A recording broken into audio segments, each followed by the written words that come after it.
Right. Welcome. Welcome, everyone. I'm Kaya Shilda. I am the Center for the Study of Europe Director at Boston University, Pardee School of Global Studies. Today in our webinar, we are welcoming Albena Azmanova, who is a tenured Associate Professor of Political and Social Thought at the University of Kent's Brussels School of International Studies. Her vast interests include judgment and justice, ideologies, democracies' troubles with capitalism, and capitalism's devious talent for survival. Her work draws on the history of ideas and political sociology in an effort to produce what she hopes are politically salient and critical analyses of modern societies. Her latest book is the subject of our discussion today, which is Capitalism on Edge: How Fighting Precarity Can Achieve Radical Change.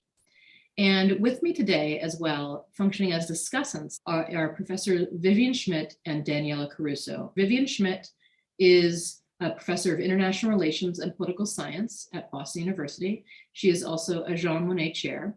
And Daniela Caruso is a professor of law at Boston University and also a Jean Monnet chair. Welcome, everyone. Thank you. I'm very pleased to be doing this. Thank you for inviting me. I'm flattered, I'm honored. So let me just give you the gist of my argument and then open for scrutiny. The spectacular rise of inequality in Western democracies has grabbed the attention of pundits and politicians in at least for the past decade. There are now MA programs in inequality studies.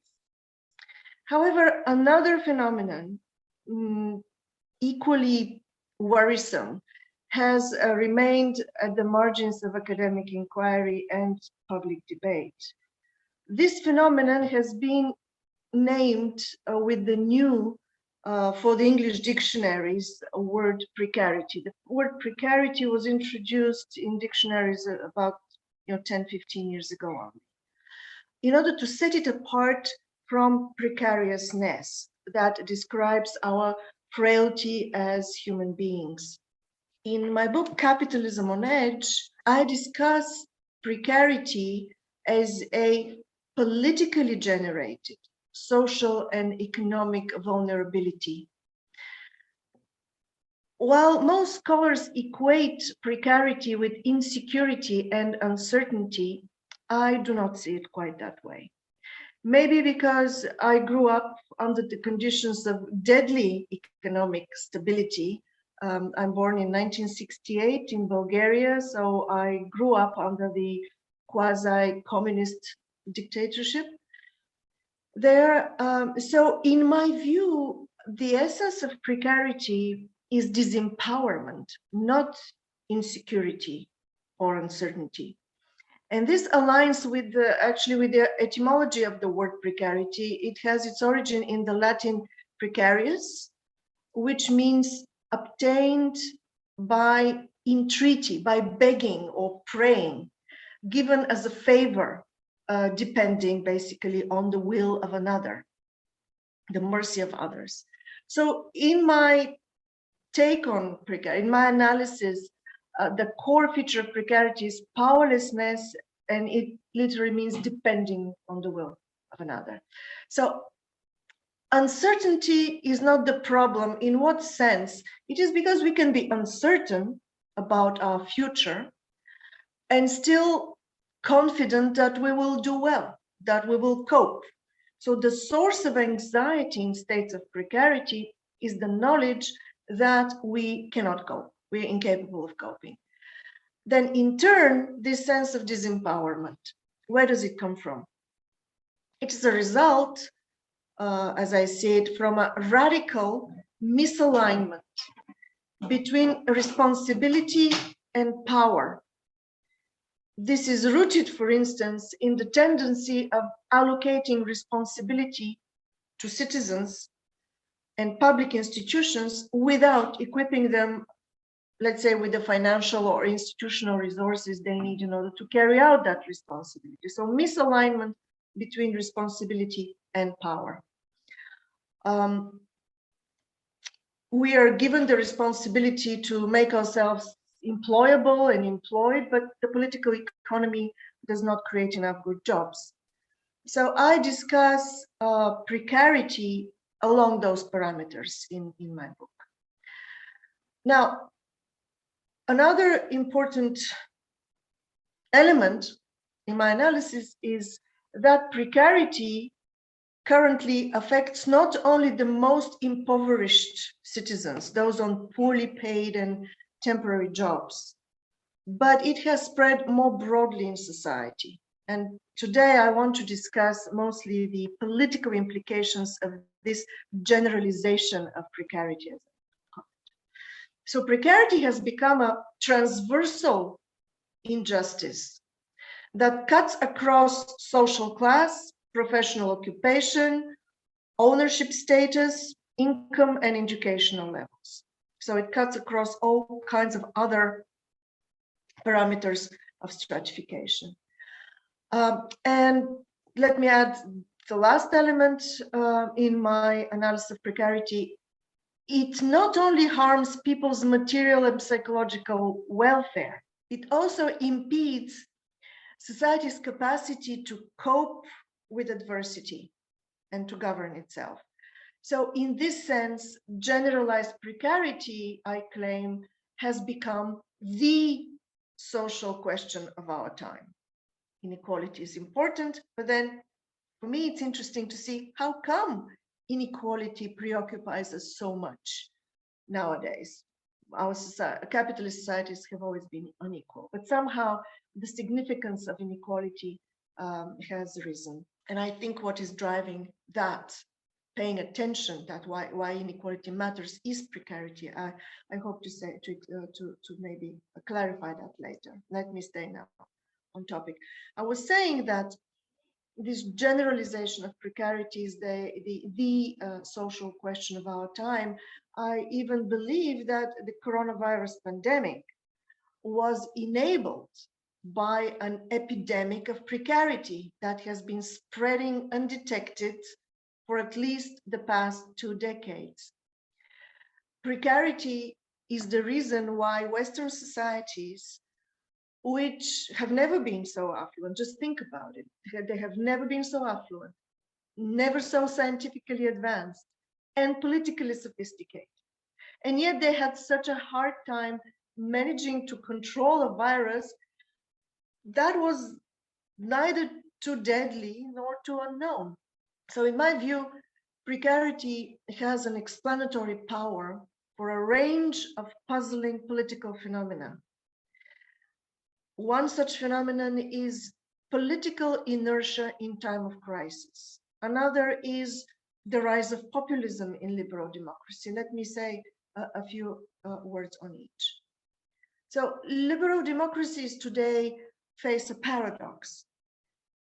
Despite the acknowledged need for significant policy shifts to address current economic, environmental, and social crises, public support for actual policy change remains weak. For example, green parties and environmental equity funds, they receive lukewarm support at best, despite evidence of public opinion surveys, registering acute citizen concern about ecological sustainability. Now you can say this is the typical, very well-known tension between short-term citizen concerns with standard of living and the long-term or broader public interest. This phenomenon is central, has been a central interest of democratic theory ever since Alexis de Tocqueville detected it as he was describing the birth of modern democracy in the United States in the 1830s. However, the tension has been exacerbated by 2 factors. On the one hand, scientific knowledge and education has made it the long-term effects of everyday practices is more advanced, more well-known, more broadly available, this knowledge. On the other hand, insecurity and the focus on the short term has been sharpened by the accumulation of economic crisis over the past 15 years. So this creates a situation where people acknowledge the need for significant policy shift, but they shy away from policy change due to anxiety in the face of risk. So this paradoxical combination of public aversion to significant shifts in policy, along with the public acknowledgement of the need for change, or what I briefly call inertia in times of crisis, is a new phenomenon that still needs to be explained, and I tend to explain it with the diagnosis of precarity. Now, another paradox has been the shift to the right amidst the economic crisis and despite rising inequality. So analysts predicted that the post-2008 economic crisis would improve the electoral fortunes of the left. But such a persistent shift to the left did not materialize at national elections in the US, in Europe, certainly. The electoral gains of the Republicans in the US in regions of high economic inequality has been something that has puzzled analysts. James Galbraith has been writing about that. Instead of shift to the left, social discontent has fueled electoral support for far-right parties, as we well know. Now, precarity as an explanatory phenomenon of these puzzling developments. I was lucky to stumble on precarity almost 20 years ago, when a group of left parties in the European Parliament asked me to investigate a development that puzzled and worried them. Namely, back then, and we're talking that before the financial crisis of 2008, ruling left parties were losing elections, were being voted out of power despite good economic growth and low employment. So we started seeing this shift in electoral dynamics away from the two main political families of the center left and the center right, increased vote towards the economically liberal right-wing parties, think Macron, and on the other side, the far left and far right, mostly far right parties. So there was something going on there, and I started looking into it. And because it was already, I noticed this happening before the economic crisis, I dismissed the obvious explanation that impoverishment and economic crisis, inequality, stuff like this, is actually the driving force, and I needed to look for another plausible explanation.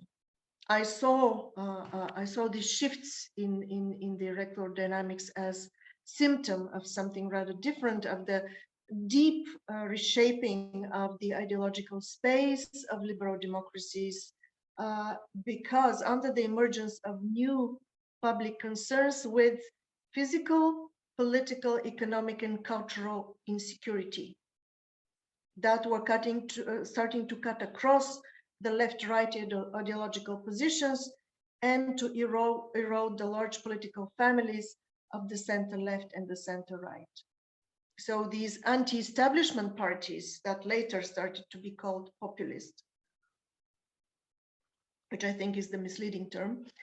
So whether we're talking about the old ones like the French Front National or the new ones like the Pink for Town list in the Netherlands, they cannot easily be located on the left-right spectrum as we know it, because they combine anti-immigrant sentiments, mostly against Muslims, and anti-immigrant sentiment kind of focus on community, on local cohesive cultures.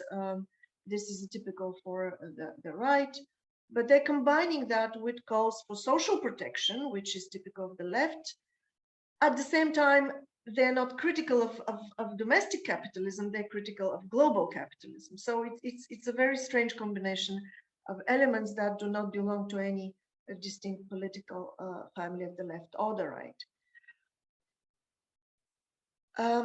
So I saw this tendency already starting to happen in the affluent, the prosperous 90s, that the center left and center right families were eroding, and the gains were going to the economically liberal on the one hand and the fringes of the spectrum. So my story goes that the left-right divide that has shaped the ideological landscape of Western societies for at least 200 years or more is being replaced by another divide that cuts across the left and right. And this is, I call that opportunity risk.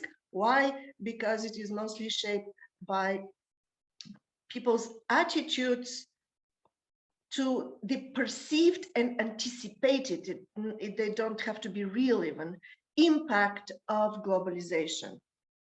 So on the one side are those who see their livelihoods threatened by globalization, they congregate around a risk pole. Those who see benefits in the new economy of open borders and information technology, they congregate around an opportunity pole. So the capital labor divide of class antagonisms is replaced by new capital labor alliances, which form around one of the two poles, the opportunity risk divide. Take the Yellow Vests protest. They gathered together workers, small businesses owners whose livelihoods were threatened by what they call the policies of the globalists. And we see this process of collapse of the left-right and the emergence of risk-opportunity alignment with the last French elections, where the socialists and the conservatives were basically wiped out. So I'm very adamant that we should not call these the people around the risk pole, we shouldn't call them populists, because populism is usually described as an anti-establishment stance without a specific content. Ernesto Laclau. Its distinctive feature is a purely reactive stance to political rule, an engagement with what Max Weber has called negative politics, hostile confrontation without a coherent programmatic stance, and with no credible ambition to govern. However, many of the parties described as populist nowadays have managed to enter parliaments and governments by effectively engaging with political rule. And they have done so on a policy platform for accountable and democratic politics, so calls for restraining the power of corporations and the political establishment. So there is this very strong narrative against corruption, the corrupt political elites, also for revising trade agreements in view of protection of national businesses, curbing immigration. These are distinct and cohesive programmatic points. If we zoom in on these demands of the risk pole, we see a well-structured agenda of 4 points, not just anger and mistrust of political elites, but a well-structured agenda of 4 concerns: with physical insecurity, political disorder, cultural fragility, and economic insecurity as the economic component. So 4 ingredients of an anti-precarity policy agenda. Now the issue is, what is driving all this? So in my analysis, of course, it's neoliberal globalization. But what there was a tipping point in this, the last straw, if you wish, around the end of the 20th century, one policy priority emerged: competitiveness in the global economy. And governments pledged allegiance, they espouse competitiveness. which replaced both the growth and redistribution policy of the welfare state, but also the mantra of competition that was dominant in the neoliberal 80s and 90s. Mind you, to achieve competitiveness in the global economy, we might suppress actually competition domestically by creating national champions. That's exactly what national governments have been trying to do, even against, going against the rules in the European Union. Commitment to competitiveness started to figure in policy statements around the turn of the century. In the EU, that was marked by the Lisbon Agenda that was adopted in 2020 and pledged to make the European economy the most competitive economy in the world by year 2020. It was adopted in year 2000 with a 20-year horizon. So for the sake of ensuring national competitiveness in the global race for profits, public authorities not only privatized public assets, slashed social spending, reduced employment security, but also struck sweetheart deals with global corporations. This increased the competitive pressures on all of the society, except a handful of mega players. Precarity, in my analysis, is particularly, however, generated by two, what I describe as internal contradictions of contemporary capitalism. The one I call surplus employability. What's surplus employability? So we have in our contemporary, very developed, scientifically advanced societies, a simultaneous increase in the decommodification potential of our society. So we have, through automation, for instance, we have the capacity to produce our necessities with very little input of labor. At the same time, however, there are increased commodification pressures because we all have experienced more and more pressure to work. So less real need to work, but more pressure to work. So this is one of the contradictions of capitalism, surplus employability, I call it. And then the second is acute job dependency. And that is the tension between the decreased availability of good jobs. The political economy simply does not produce such jobs, but then also the increased reliance on each of us on a job as a source of livelihood because, for instance, because social services are disappearing and because the access to a robust healthcare system depends on more and more capacity to pay for such services. So this resulted in the generalization of precarity for everybody. Basically, I like to say this is what ails the 99%, not inequality, it's precarity. So it spreads across social class, professional occupation, income levels. Now I want to end with some observations on precarity's effect on politics, mostly on political attitudes. So the generalization of precarity across various demographic groups is likely to have a very negative political effect. So one, it tends to foster conservative and even reactionary attitudes as people are afraid of change, even though they are discontent with the status quo. That's the phenomenon of political inertia in times of crisis I mentioned. Second, precarity fuels support for autocratic rule as people seek shortcuts to stability. So the more vulnerable people feel, the more they're willing to rely on political strongmen to provide instant stability. Rule of law backsliding in Europe. It's happening not just in Eastern Europe, in places like Hungary and Poland, but also in the established democracies such as France and Spain and Austria. I recently published a report that was commissioned to me by a group in the European Parliament. It's called Binding the Guardian, observing how the European Commission actually is not sanctioning it's not paying attention, it's not sanctioning the rule of law backsliding in the mature democracies of Europe, but also in places like Bulgaria. There is this very close link between precarity and autocracy, and or the democratic, the appeal of autocracy within liberal democracies.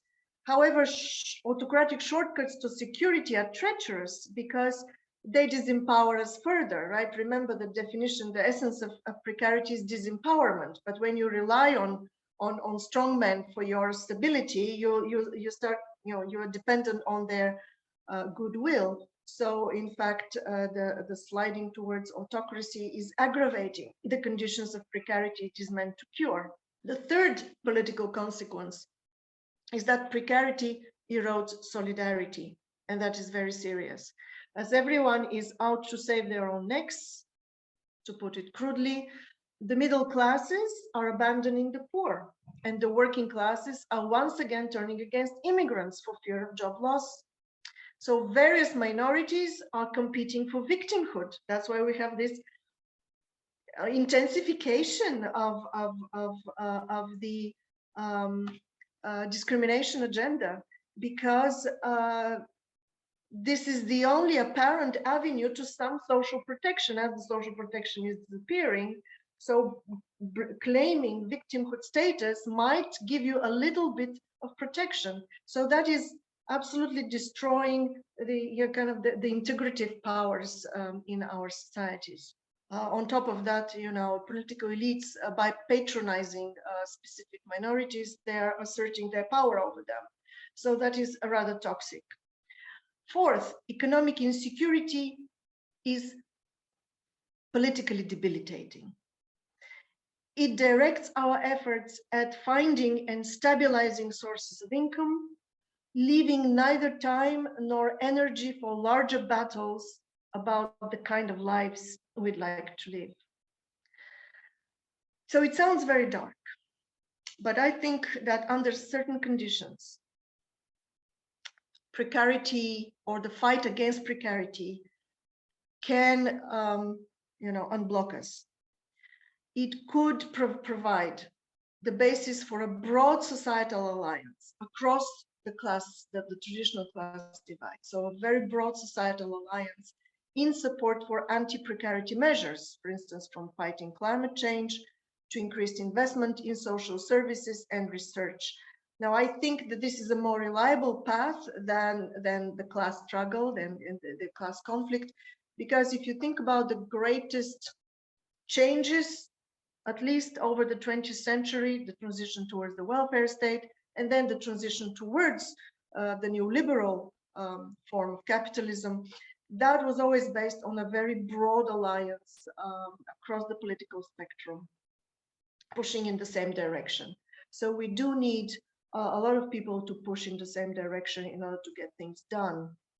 Now, so precarity, I think, creates an unprecedented historical opportunity. Now, I'm very excited about that, so let me explain it. The people of the opportunity pole, okay, the privileged, the rich, the winners in the distribution of wealth and opportunity, so the winners, they are also increasingly afflicted by precarity.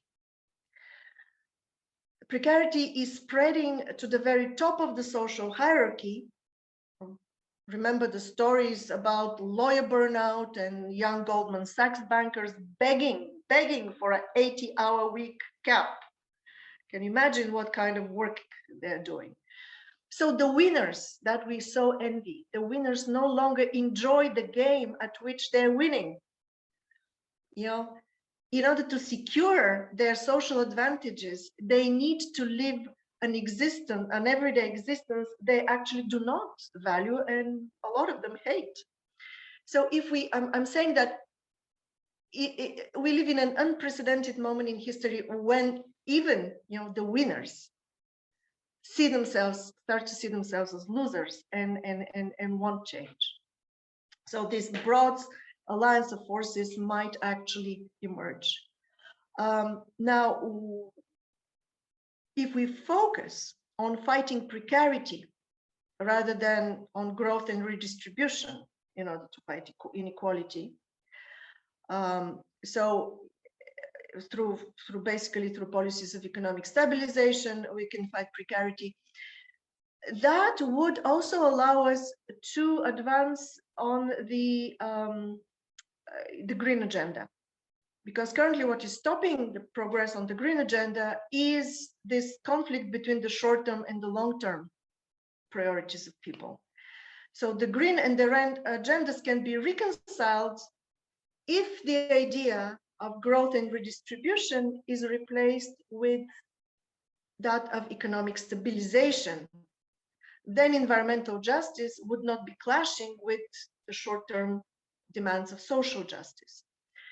So I've been thinking and writing along these lines, and basically this is it. Well, thank you so much, Professor Azmanova. Professor Schmidt, would you like to give your remarks? Sure. Yeah. So, Albena, I really like this book. It's wonderful. And there's such an amazing amount of material covering so many things. So I'm just going to touch a little bit on different parts of it and then ask you some questions. So wonderful book. And actually it's an important argument promoting, I guess, an unusual set of ideas, because it's beyond left or right, and it's beyond for or against capitalism.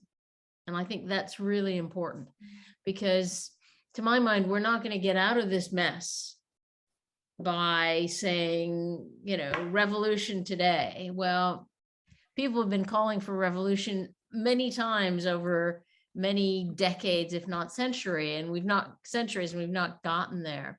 Although I do have a question, and I'll raise this now and then come back to it after, which is, I don't know if you're saying that we're going to get to a kinder, gentler capitalism, or that we're going to get beyond capitalism. Now, I know that you're very clear about we don't want to talk about utopias, and I'm not suggesting that, that, but is there some new thing that we could call this beyond precarity that you're talking about? Because it seems to me that the system that you're talking about is one in which actually not that much changes in terms of people's material circumstances, except those who are most poor, have a certain, let's call it minimum income that people are talking about. That's one piece. But it seems to me you're also saying that it's peace of mind as well. So that precarity creates, as you said, uncertainty. And it's the uncertainty that everyone feels, whether you have millions or you have, $100 a month. You still feel the uncertainty, precarity, because you could always lose it. Or, and here's the question about, is precarity the only word you want to use? Because I think you're also talking about a psychological uncertainty that makes everyone unhappy. And that maybe it's about trying to create the possibility of people becoming happy because, as you say, in a kind of more stabilized economy. But what is this economy? You talk about sort of the problems of the competitive focus on production. Would there be a kind of a social or psychological shift from competitiveness to cooperation? Are we getting back to some of the, the values of socialism, at least in principle? That it's, instead of always talking about competitiveness, it's about cooperativeness or achieving consensus, etc. So maybe you're really saying you raise up the poorer and you get rid of people's feeling that they're going to hit rock bottom and therefore they have to compete and and they are threatened by migrants because, anyway, whatever. So precarity is much more a political economy term than it is a psychology term, a social, maybe. So I was just wondering, maybe you need to add another couple words to this or flesh out the definition of precarity that can be psychological and sociological as well as economic and political. Yeah, absolutely. Absolutely. Yeah. And I think that would, and I think, what can you do? I mean, you're talking about political economy. That's the main thrust of this book, but it may be that you need to enlarge your definition of precarity. So just a thought. Yes, Vivien, absolutely. Yes, I'm happy to. Yeah.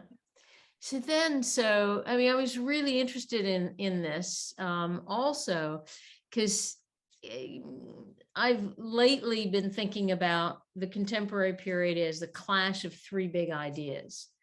One is neoliberalism, competitiveness is the buzzword, market over state, privatization of everything, globalization gone way too far, with interest-based, an assumption that everyone is an interest motivated, rational actor, which results in precarity for everyone, as you said, other than the mega players. That's neoliberalism, and that's one big buzzword. And I think you really say, and I would agree, there's a big question as to whether we're going beyond it or we're just going back to it. Resilient neoliberalism, as it were. But then populism, which suggests it's not going to be resilient or not in the way that it would like. And here you say, I mean, I like this. In your preface or introduction, you say you really don't want to use the word populism. And then it comes at, it's the title of a chapter. And I think so. I mean, I think you saying you don't like the word, you use it nonetheless, because what else are we going to call this phenomenon? Yeah. And I think that's it. So I've been thinking about this as that containing a message, which is political style and content. So I'm not going to stick with Laclau, Ernesto Laclau on it's just an empty signifier, because I think there is content, and you actually make that point. Not just in terms of what they say they want to do, but then they get to power and they actually do it. So there's deep content here. But there's also the political style. And you don't mention post-truth. You treat populists as if they, have lots to say that's all okay. But, and then of course, it's about the messenger, charismatic leader, authenticity. I mean, I think, I would go farther than you, or I push you to be much more negative about populism than you are. I mean, I think the populists, charismatic leaders, claim authenticity are very dangerous to what you talk about for democracy.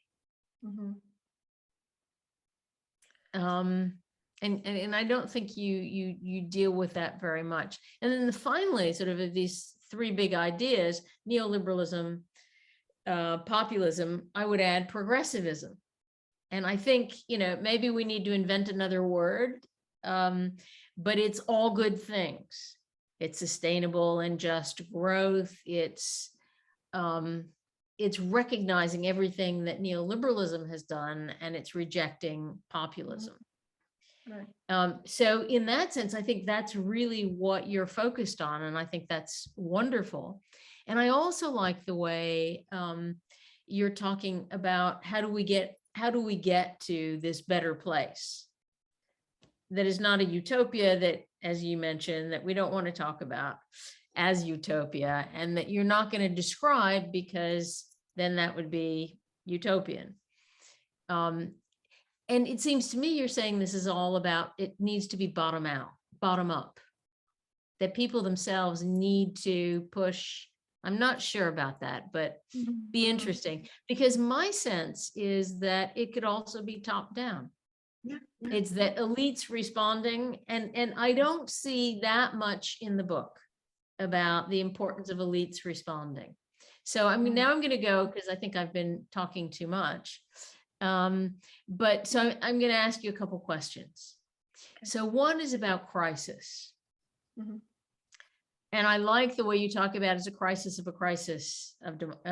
capitalism, that everyone's talking about crisis, but this is not really a crisis in the sense that it's been going on for so long. It's an evolving crisis, if you will. So how can you call it crisis? So I want to ask, how affected is the book by being published in 2020 before COVID?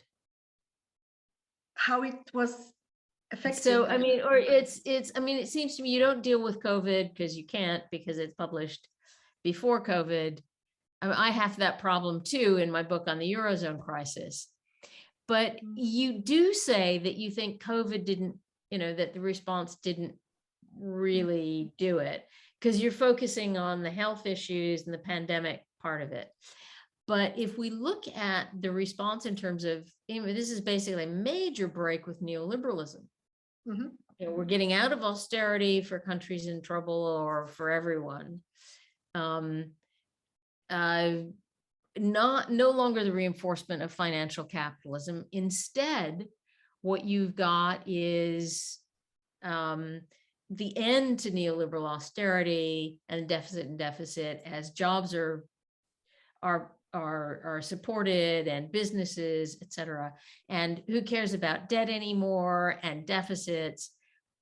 So would you say that that's the beginning of a change?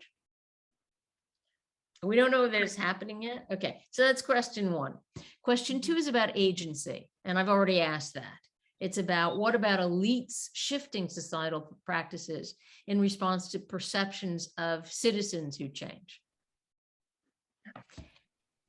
And then question three is, where do we go from here? This is, I've already asked this, but I'll ask it again. If not capitalism or socialism, what? And you mention at one part of the book, the political economy of trust. How would that work? Mm-hmm. What is this?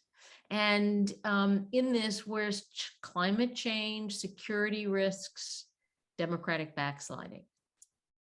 Yeah. So those are the three questions. Just one last comment. And that I find this a deeply philosophical book. And I really like what you've done in terms of using kind of Marxian critical theory tradition plus Weber, and then taking Habermas, taking Frankfurt School, and then taking us to Habermas, but saying, wait a minute, we need to go beyond Habermas as well. And what I like in that chapter that you tell people you don't have to read, if you're scared of philosophy. So I'm not scared of philosophy, so I did read that. And I really like the way you build your case in there, and that you go beyond, that you sort of give each their due, and then you go beyond using and saying beyond Habermas and doing a nice job critiquing. And so just the very end of that is you have a discussion of legitimacy in there. And I'd be curious, I think it'd be just useful for everyone if you explained what you mean by that, because you really didn't address it in your talk. Okay, that's my set of comments and questions. Sorry, and you don't need to answer much of that. Yeah, I will. No, I'm happy to engage. I just want to say that it means a lot to me that you have read and liked my book, and that you gave these comments. I'm very moved. The first question, crisis and COVID, how that affect. Actually, there was a lot of interest suddenly in my book because of that. I think COVID made people more aware how precarity is important. They experienced they experienced the thing. They started noticing it. I think before we were trapped in the available language of injustice, and inequality was such a central term for injustice that everything was put in, inequality was burdened with to do a lot of work. And suddenly the people understood that there was another problem. So actually I was very, very busy giving talks those past 2 years. But an interesting point about shift ending neoliberalism, well, is it the beginning of a change?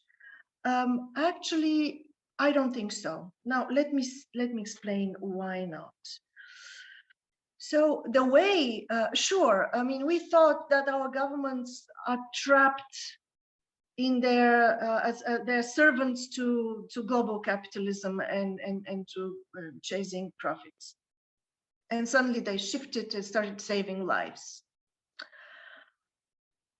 But think about the way they handled the pandemic. So initially, we had the lockdown in order to help hospitals to cope, because in itself, the virus was not very dangerous. It was just the hospital capacity. It was impossible to cope. So when we went for the first and the second and the third lockdown, there was not much investment in healthcare happening. You know, actually the burden was shifted onto individuals, onto society. We had to take care of the problem by, you know, observing the lockdown. So this is very much within the neoliberal logic of pressuring down the responsibility to society, to individuals, to communities, rather than doing a proper investment into the commons. So for me, that's a continuation of the neoliberal logic, and I expect very soon we'll be back to normal. However, we see in the European Union, and I come back to this elite, the responsibility of elites, how much they can do for stabilization. I mean, the EU is implementing the European Green Deal. Okay, it is much, probably is not enough. However, think about what were the odds of actually pushing through the European Green Deal against the fear and the opposition of trade unions, of employers' organizations, of of very important political forces. So the European Commission is pushing with this European Green Deal. I think this is a display of that political responsibilization of political elites that we very much need. Now, what we need them though for? So what happens on the top and what happens at the bottom? I think that when I say this political economy of trust and this stabilization, I only see it as enabling conditions for big thinking. Because you asked me, what is next beyond capitalism and socialism? Well, the people from the bottom, we have to invent it, but we cannot think big when we live in fear. So first we have to take care of the context of fear, of insecurity, of precarity, through these policies in order to enable the larger and the freer thinking. When I was reading the book, I stumbled over the manifesto of the Students for Democracy from '62, was it? And it opens with, our generation, we lived in relative affluence. Yeah, we need relative affluence in order to think big, in order to risk. So risk is not the problem, it's the fear of risk. But you cannot ask people to embrace dramatic changes in their lives if these livelihoods are dependent on the dirty economy. So I don't describe a future, a post-capitalist future. Here I follow Marx. He was not interested in communism, in fact. He was kind of pressured to write the Communist Manifesto by Engels. But in fact, he was strictly interested in an analysis of capitalism. He has very few things to say about communism and only under pressure. So I think that what we need to do now is rethink progressivism and get rid a little bit of what I call the sclerotic side of progressivism.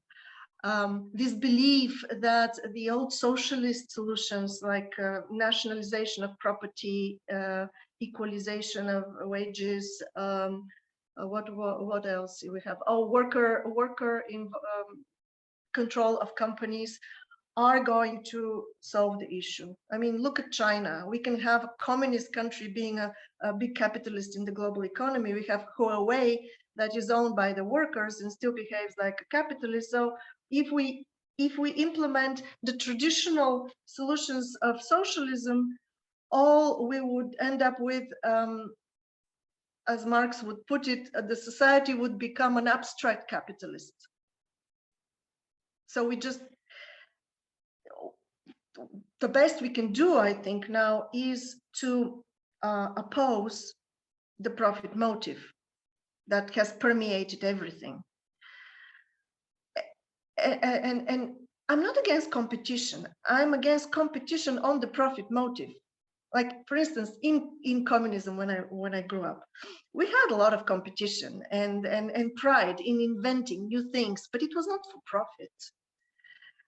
So you can compete in sports. So the toxic combination is competition and profit. So I would disconnect as much as possible,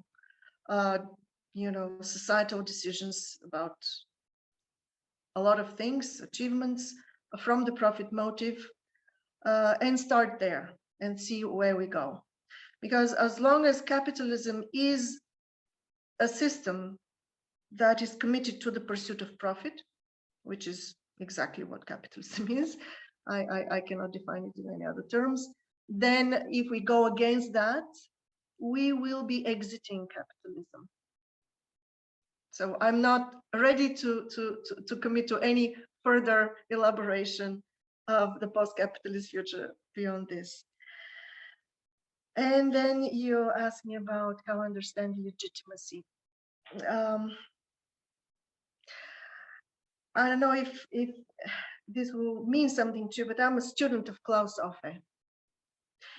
And he's a sociologist. And I understand legitimacy in these sociological terms. He writes about, and I get these terms from him, the legitimate and legitimacy conferring functions of public authority, for instance, that what people expect public authority to deliver to them because it is the right thing to do and because it can be done. So I don't have a philosophical, but rather a sociological, take on legitimacy in terms of what citizens in any circumstances, in a context, would consider feasible and desirable for public authority to deliver, to engage with. So in that sense, I engage the term legitimacy in the book. Daniela Caruso, Professor Caruso, would you like to offer your discussion comments next?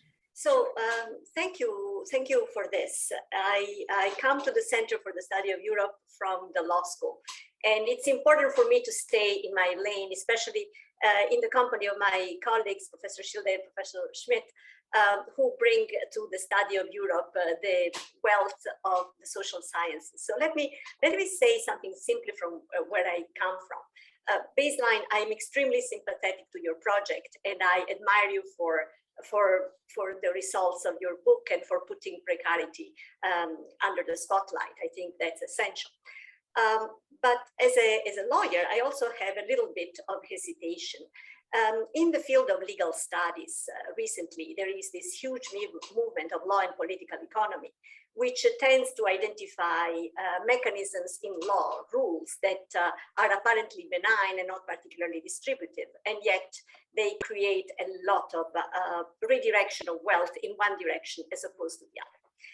This is a kind of analysis that takes inequality at as its starting point, its fundamental point of intervention. And I do worry that shifting the focus away from inequality, making inequality more of a symptom rather than a disease or something, may actually take a little bit away the wind from this sail. And it's a sail in which I believe quite a bit. The analysis of contracts, consumer contracts, the damage that can be done in a distributional fashion by an arbitration clause, by a non-compete clause, the opening up of investment in real estate sectors in cities like Berlin. This I'm referring to colleagues' work, which I admire. So these are all places of intervention, if you want, neural points of intervention in society. They take inequality as their centerpiece. So as somebody who identifies with this kind of mode of thinking and literature, switching away from inequality at this particular socioeconomic juncture seems to me not necessarily what you want to do. I'd rather like to see an effort to identify the points of convergence, curing precarity and inequality at the same time. We don't want growth and redistribution, but redistribution is essential, especially if we embrace your recipe of rebuilding the common. Higher taxes, a typical redistributive politics, is something that is necessary to, or at least would help rebuild the commons in many other situations. So I don't know that you want to take that much sharp distance, or in other words, so make it as yes and project as opposed to instead of, because the instead of, maybe because of my traditional, the tradition in which I'm steeped, makes me a little bit uneasy. Which takes me to the real question here that I have, which is, you've been presenting this book for in front of progressive social scientists for a very long time. Instead of piling on to the kind of objections that may come from that cohort of scholars, I was going to ask you, which of these critiques have really made an impression on you? Which of these critiques that come from progressive legal thinking have really been hard for you to dismiss? And I'm talking about, you know, I've seen you speak in public places, and I know that people have sometimes pushed back in a way that was very easy to overcome. But I wonder what really stayed with you at this point, 2 years into the reflection over this book. What has stayed with you that would lead you to the next product of your scholarship to be different? Okay, if anything, right? Because you may just as well have been more convinced of what you've been doing so far. The other question that I came up with while reading your book repeatedly was a somewhat undifferentiated message. And I was wondering whether you can really pool your audiences into one, if you want to pool your audiences into one basket. And in particular, when you talk to both the US and the European Union, the global North, as if they were one bucket. You yourself are very aware of the differences. Sometimes when you compare the two in other occasions, clearly you think that the European model is significantly better, at least when it comes, for instance, to campaign financing, right? So there are things about the United States where you clearly say, Europe offers a better model, clearly. And I don't know if you have comparisons that go the other way, but clearly you're very aware of the two, of differences on many grounds. Impact of competition policy in the two countries, approach towards digital platforms. I mean, really quite significant differences. And yet, your recipes going forward, recasting globalization, rebuilding the common, both have some kind of the assumption that there is a united front in the global North that could be equally sensitive to your proposition. So again, my sense is that some differentiation, even in the formulation of broad stroke recipes, would actually be welcome and useful.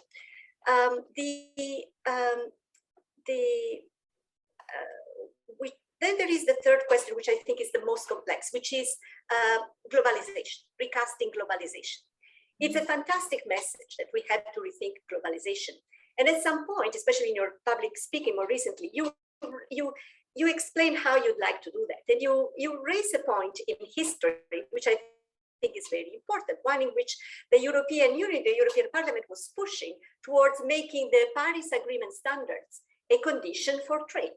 In other words, exporting the high level of environmental protection and the high labor standards around the world by saying, if you want to deal with the global north, well, then do so by exporting to us things that are sustainable for the environment and in terms of social justice, etc. Which in a way resonates with the message of that Anu Bradford captured in the label, the Brussels effect, right? So if we have a large consumer market, if you want to enter this consumer market, then you should ratchet up your standards to a level that is ours. Now, of course, it's a wonderful idea, and we need the world to coherently come up towards the goal of elevating such standards for the planet and for social justice. But it's not as, I think there are other issues that one cannot possibly skip when discussing this. So trade is something I've looked at a little bit, so I feel like I'm staying in my lane here.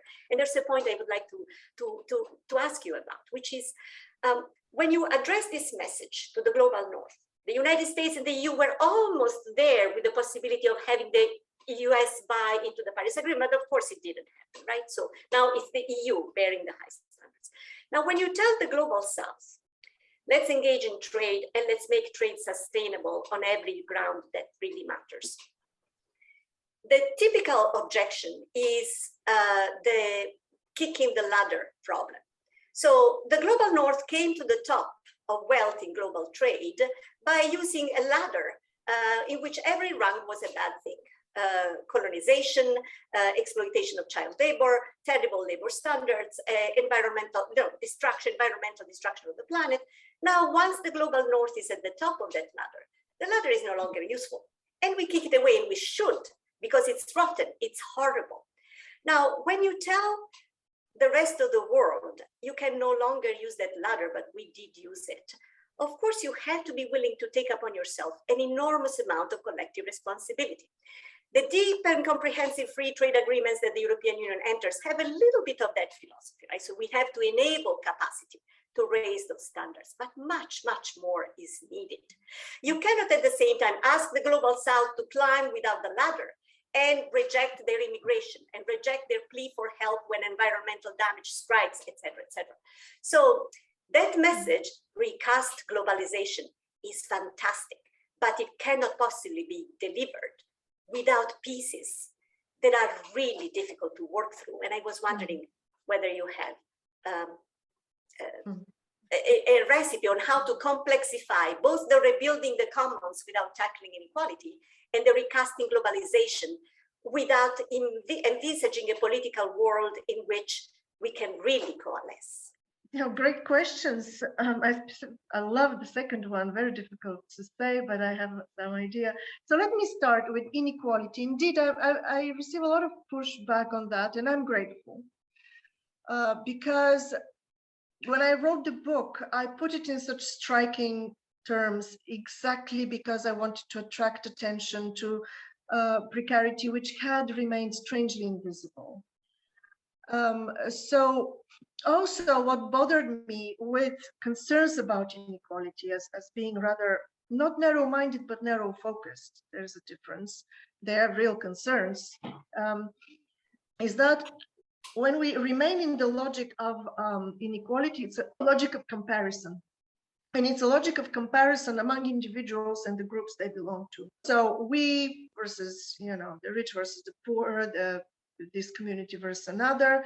But that's exactly the neoliberal logic of individual, focusing on individual rather than on the society. Also, when we think about wealth redistribution, and I'm only talking about economic inequality, not about, because social inequality is a very, very important concern. So, and not always economic inequality transforms into social inequality. There are triggers of that. For instance, why the US has such a huge problem with money entering politics and actually money speaking politics. It is because of campaign financing. So there is an institution and laws that allow that. We don't have so much of a problem with that in Europe. So if we are worried about economic inequality transforming into social inequality, let's look at the institutions that enable that and fight those institutions. Now, if we have, I'm not an economist, but wealth is not something to be simply distributed, it also has to be produced. Now, if our process of wealth production is such that inequality also means not the relative, but the absolute reduction of poverty in society, then this is not something we want to eliminate.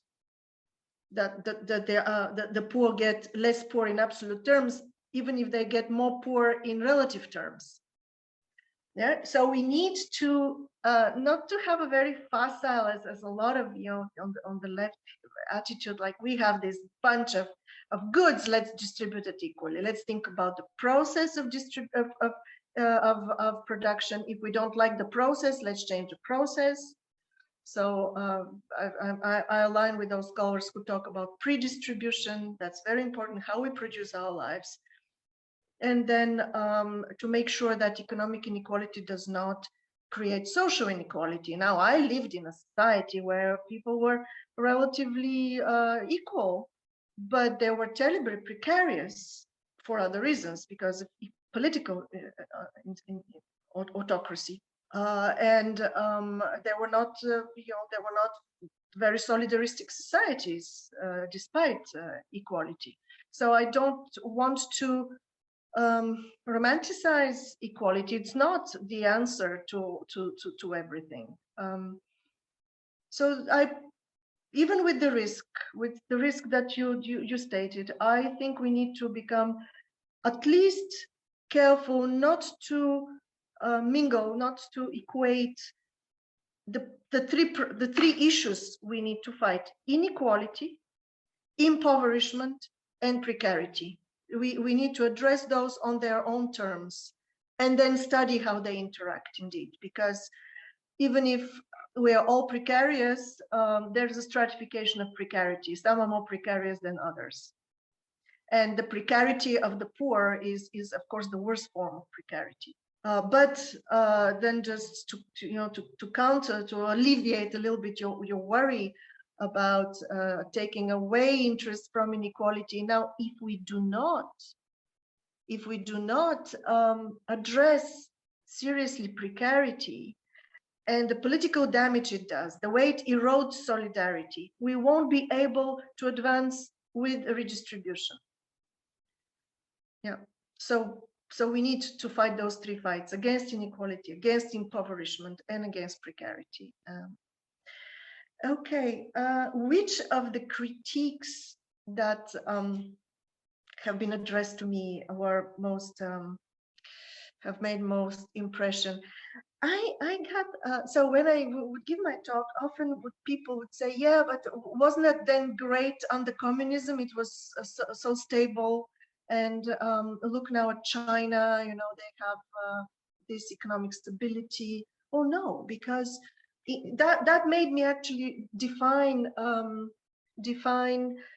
precarity not as insecurity, as a lot of scholars working on precarity do, but rather as disempowerment. And you can be the triggers of disempowerment can be also, they're very important political triggers in the law. That's why recently my interest was writing this analysis of rule of law backsliding. In Europe, I traced the link between precarization and support to rule of law backsliding, and how actually then it deepens precarity. So yes, thanks to such remarks and to such critique, I have also shifted my attention towards non-economic drivers of precarity, which a lot have to do with law and the political system. So that's what I'm working right now on. Recasting globalization, very difficult issue indeed.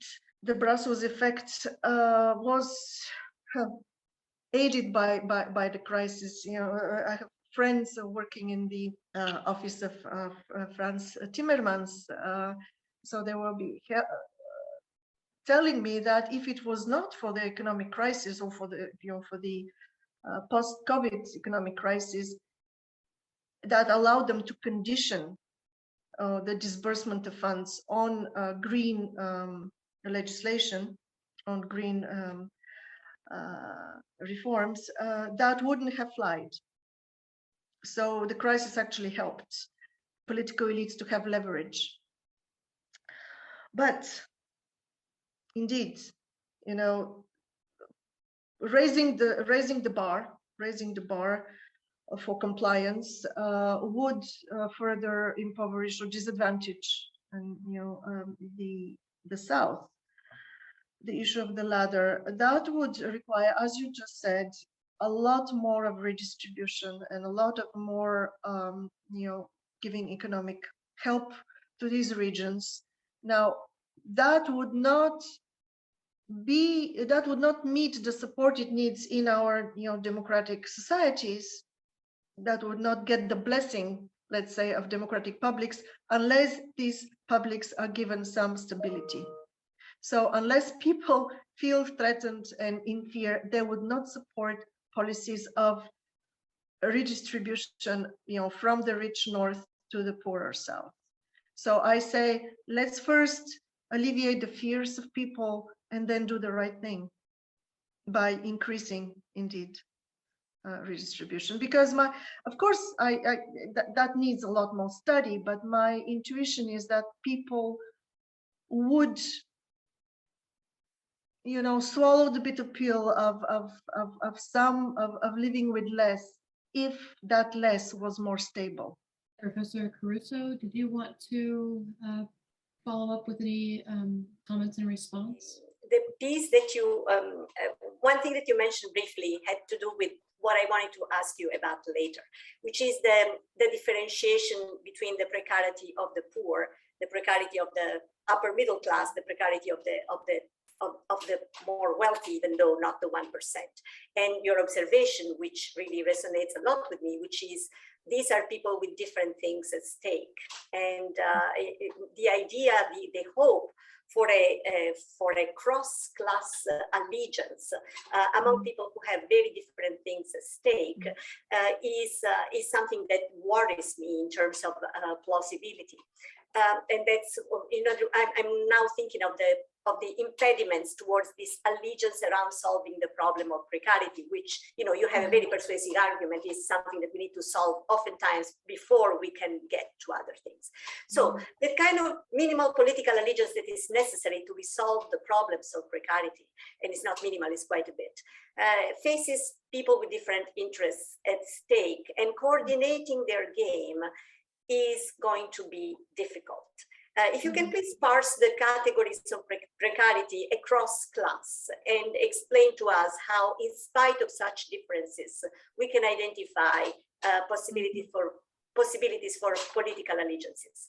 If in identifying political allegiances, you can inject an element of game theory, prisoner's dilemma, game theory 101, right? So there may be win-win solutions, but because nobody can really be sure that the other will act towards the win-win solution, people may be hesitating to offer their consent to some kind of reform. So in sum, the political movement towards building allegiances on the issue of precarity across different classes, given different incentives and given the problem of moving first without knowing what the other class will do.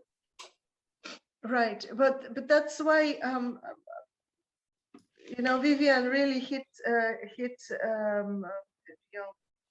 the right key there, that we cannot expect this to happen bottom up, exactly because of fear, because I described this erosion of solidarities. Everybody's saving their own neck. We cannot expect those cross occupational and cross class alliances to happen spontaneously from the bottom. We need the political elites to understand, what are the common denominator of these grievances are, and then act against, the roots of those grievances. Otherwise, I don't see it happening indeed. So I will jump in now. to sort of add to Daniela's, because I think, Albena, you're right about that. But my worry is that we're actually seeing political elites going in the opposite direction. Think about, ressentiment. And when we talk about populism, as you did, you've got the culture wars versus the class wars. And certainly in the US, we're seeing increasing polarization as opposed to any coming together. And the elites themselves seem incapable of getting beyond that kind of polarizing approach in the US. There was great hope that Biden would manage to heal, and that's just not happened. So that one question would be, has it all gone too far? Is the US beyond hope, as opposed to Europe, where you've got the European Union that cannot be conquered by a populist, because you've got elections happening in different countries every time. So even if you get Orban or Duda, you're not going to, you get Macron. Yeah, that's right. And also, the European Commission is not elected, so it's kind of insulated from the immediate pressures. We might have gone too far, and I'm also worried that the economic toll currently from the invasion in Ukraine is making things much worse, because there basically no resources for stabilization. I have nothing optimistic to say there. Yeah, it's a very fair comment. It's just that my analysis brought me that far, and I think this is our best hope currently. I don't see any positive news in older solutions. I don't see any revolution happening. Actually, the idea was, I'm not against revolution, I'm not against utopia, and I'm not against crisis that much, but I'm saying there is no crisis of capitalism. Revolution is not in the offing, and utopias have proven to be no good, and also they're just not available. So the issue is, what can we do if we if we cannot rely on those three things? So very often I'm misunderstood as saying, oh, she doesn't like utopias and she's against revolution. I'm not. Then give me a revolution anytime. I had a wonderful time doing the revolution in Bulgaria in 88, 89. So yes, I have the training. I'll join the barricades, but it's not there. So my approach has been, given those three things are lacking, how far can we go? And this is the trajectory I discovered. That let's explore what fighting precarity could give us as the common denominator of a lot of people suffering. Yeah. I wanted to before we close, I wanted to thank Professor Schilde, our center director, for bringing these kinds of conversations to the center. Professor Schilde took the directorship recently and won a Jean Monnet chair that makes us extremely proud. So thank you, Kaya. Thank you, Vivien and Daniela and Albena. And I really appreciate this conversation, bringing this conversation here. And I also can't think of a better discussant pair than Professor Schmidt and Caruso to talk about this. I've been following it and I've enjoyed at the end of a semester just listening and not talking for once. So thank you so much. It was a wonderful hour and a half, and I appreciate this conversation.